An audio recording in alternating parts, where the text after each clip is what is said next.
रमा अपने बेटे चंदन के साथ चतरपुर गांव में रहती थी। चंदन एक खूबसूरत नौजवान था। गांव की सारी लड़कियां उसे बहुत पसंद करती थी। एक दिन चंदन पर शिवानी की नजर पड़ी और उसे चंदन से पहली नजर में ही प्यार हो गया। चंदन को भी शिवानी बहुत पसंद आई। कुछ ही दिनों में उनकी शादी हो गई। शिवानी की एक सच्चाई ये भी थी कि वो एक इच्छाधारी नागिन थी। रमा को चंदन की ये बात पसंद नहीं आई कि उसने अपनी मर्जी से शादी की, इसलिए रमा शिवानी को पसंद नहीं करती थी। बहू, मैं सत्संग में जा रही हूँ, तो घर का सारा काम संभाल लेगी ना? जी सासू माँ, आप चिंता मत कीजिए, आप आराम से सत्संग में जाइए, मैं घर का सारा काम कर लूंगी। तो ठीक है, सारे काम निपटा लेना, बर्तन धो देना, कपड़े भी पड़े हैं वो भी सुखा देना, और घर में फिनाइल वाले पोछे से सफाई भी कर देना। और ये देख, ये बाजार से सामान की लिस्ट लिखी है, उसे भी ले आना। हाय, शिवानी मन ही मन बोलती है, इतना सारा काम, बाप रे, बहुओं को क्या ये सारे काम करने पड़ते हैं। रमा सत्संग के लिए चली जाती है। शिवानी झाड़ू लेकर आती है और फिर सोचने लगती है, अब जब बहू बनी हूं तो इंसानों की तरह ही मुझे सारी जिम्मेदारियां निभानी चाहिए। पहले मार्केट जाकर सामान ले आती हूँ, फिर घर का काम कर लूंगी। शिवानी इच्छाधारी नागिन होने के बावजूद भी अपनी शक्तियों का इस्तेमाल ना करते हुए घर का सारा काम खुद ही करने में लग जाती है।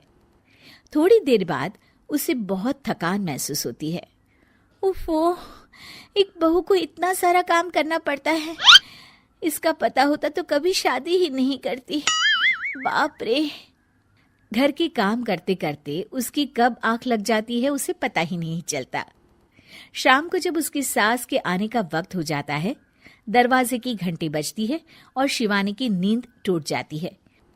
ओह, मम्मी जी तो आ भी गई और अभी तो आधा काम पड़ा हुआ है। मैं सासू माँ को क्या मुंह दिखाऊंगी? ओफो, क्या करूं?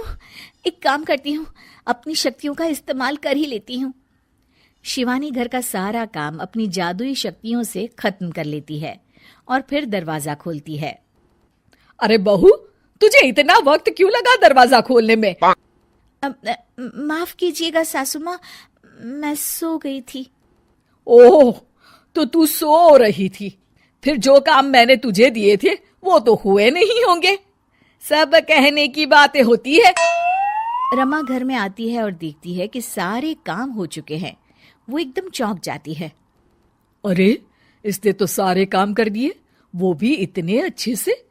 ये इंसान के भेष में कोई चुड़ैल तो नहीं है?